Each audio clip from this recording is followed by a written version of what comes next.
2026년 2월 2일 월요일 새벽 기도입니다.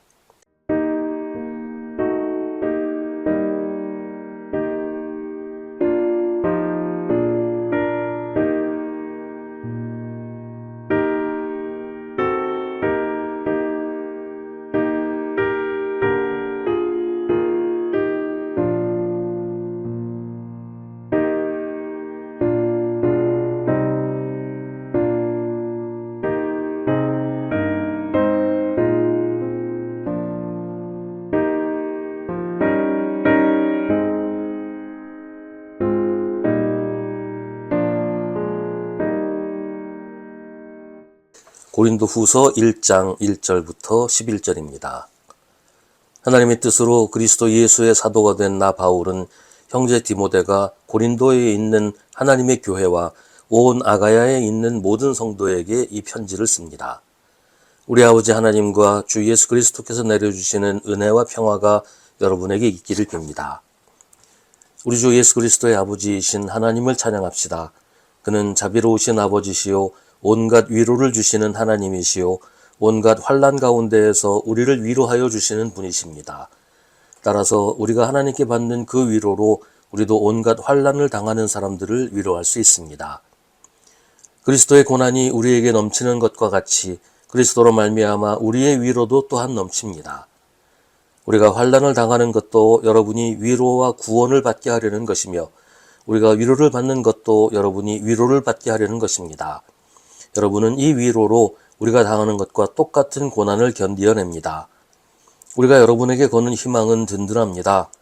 여러분이 고난에 동참하는 것과 같이 위로에도 동참하고 있음을 우리는 알고 있습니다. 형제자매 여러분, 우리가 아시아에서 당한 환난을 여러분이 알기를 바랍니다.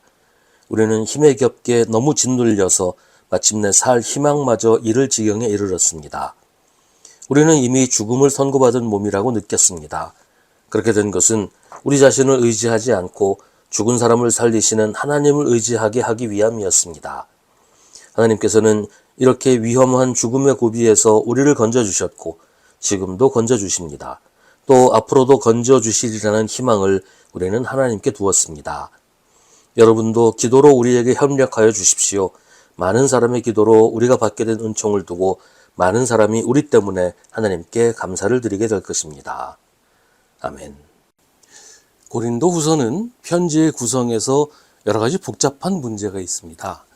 우선 바울이 고린도 교회에게 쓴 편지가 두 개가 아니라는 거예요. 우리는 고린도 전서와 고린도 후서 두 개의 편지만 가지고 있지만 그 두 편지 사이에 또 하나의 편지가 있다고 하기도 하고 혹은 고린도 전서보다 앞선 편지가 있어서 바울이 고린도 교회로 보낸 편지가 모두 4개라고 하기도 합니다. 어떤 학자는 고린도 후서 10장부터 13장이 그 고린도 전서 후서 사이에 있는 편지라고 하기도 합니다. 그렇다고 하면 고린도 후서가 하나의 편지가 아니라 2개의 편지가 합쳐진 것이고 그것도 앞뒤 순서가 바뀌었다는 말이 되지요. 이런 모든 이야기는 우리가 가진 2개의 편지의 내용으로 보아서 바울이 고린도 교회에 보낸 편지가 2개만이 아니라는 것이 드러나기 때문인데 사실 바울이 고린도 교회에 몇 통의 편지를 보냈는지는 알 수가 없어요. 5, 6통을 보냈을 수도 있고 더 많이 보냈을 수도 있죠. 다만 우리가 성경으로 가지고 있는 편지가 이 2개라는 것이고 다른 편지들은 성경에 포함되지 않았다는 것을 우리가 알 수 있을 뿐입니다. 우리에게는 이 2 편지로도 충분하다. 이걸로 성경이 우리에게 전해주는 메시지를 충분히 담고 있다. 우리가 그렇게 이해할 수가 있는 겁니다. 고린도 후서는 감사의 말로 시작하는 바울의 다른 편지들과는 달리 하나님을 찬양하는 말로 시작합니다. 특히 하나님을 찬양하는 이유를 온갖 환난에서 우리를 위로해 주시는 분이기 때문이라고 말합니다.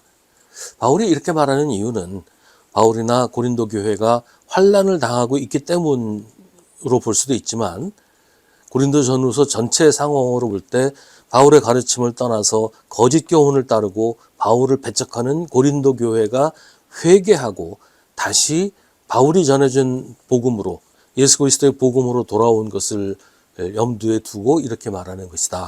이렇게 볼 수 있습니다. 고린도전서를 쓴 이후 고린도 교회의 상황을 알게 된 바울이 고린도 교회 성도들을 심하게 책망하는 편지를 쓰고서 고린도로 서둘러 가려고 했는데 그 사이에 고린도 교회의 문제들이 해결되었기 때문에 고린도 후서를 쓰게 되었다. 이렇게 보는 것인데, 여기서 말하는 하나님의 위로가 고린도 교회의 그런 상황과 고린도 교회와 바울의 관계에 대한 것이다. 이렇게 이해할 수 있는 것입니다. 고린도후서 2장 4절에 나는 몹시 괴로워하며 걱정하는 마음으로 많은 눈물을 흘리면서 여러분에게 그 편지를 썼습니다. 그러나 그것은 여러분을 마음 아프게 하려고 한 것이 아니라 여러분을 내가 얼마나 극진히 사랑하고 있는지를 알려주려고 한 것이었습니다. 라는 대목이 있는데, 이걸 보면 그런 의도를 알 수가 있다는 것이죠. 고린도 교회는 바울에게 특별한 의미가 있는 교회입니다. 바울이 1년 반을 고린도에서 살면서 전도하고 개척해서 세운 교회이고 바울이 가르치고 양육한 교회이기 때문입니다. 그런 교회가 너무나 쉽게 복음에서 떠나서 거짓 교훈을 따르다가 바울의 책망을 듣고는 회개하고 다시 복음으로 돌아왔다는 것이 바울에게는 너무나 큰 위로가 되었고, 그 모든 것이 하나님의 은혜고 하나님의 능력이라는 것을 바울이 고백하고 있습니다. 6절에서 바울은 우리가 환난을 당하는 것도 여러분이 위로와 구원을 받게 하려는 것이며 우리가 위로를 받는 것도 여러분이 위로를 받게 하려는 것입니다. 여러분은 이 위로로 우리가 당하는 것과 똑같은 고난을 견디어냅니다. 라고 말합니다. 바울은 고린도 교회와 자기가 하나님 안에서 하나라고 말합니다. 마치 예수 그리스도 안에서 하나님과 우리가 하나 되는 것과 같습니다. 하나님의 위로는 하나님이 직접 우리 마음을 어루만지시기도 하지만 우리와 함께하는 사람들을 통해서 오기도 합니다. 하나님 안에서 하나인 사람들이 서로를 격려하고 용기를 주는 하나님의 위로가 되는 것입니다. 내가 그들에게 위로를 받기도 하고 또 내가 그들에게 위로가 되기도 합니다. 그리고 그런 위로는 사람이 주는 것이 아니라 우리를 하나 되게 하시는 하나님이 주시는 것입니다. 하나님 안에 있는 우리는 서로에게 하나님이 주시는 사랑과 위로입니다.